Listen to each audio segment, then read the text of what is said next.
Batteries. First thing you want to do is to charge your batteries. It comes with one charger.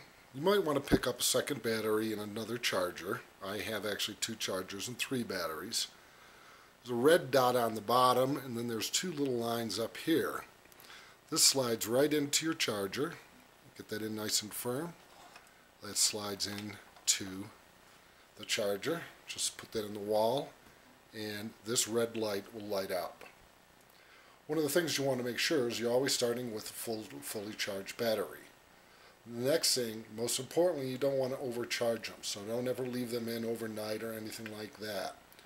Generally, I'll go to my oven and set the timer on it for about 20 minutes, 25 minutes depending on how far I've taken the battery down.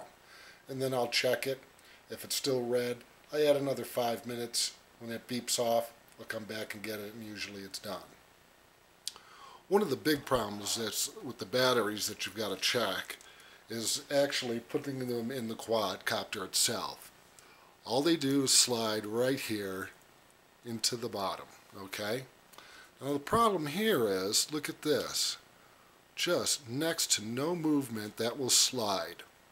That's going to be really, really tough to fly because as this shifts, that's going to shift the weight of the copter. And these things are light. So what I do is I get some duct tape, a pair of scissors, and I cut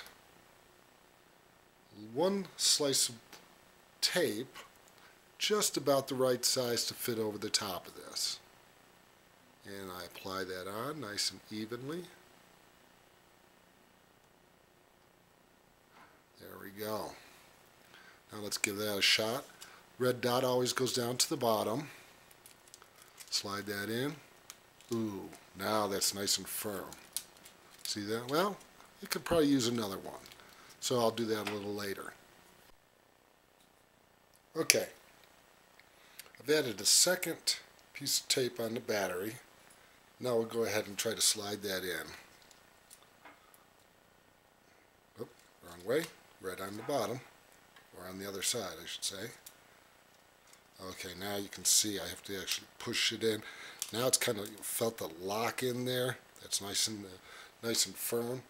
That's going to be really good when you're flying. You don't want that battery flying around.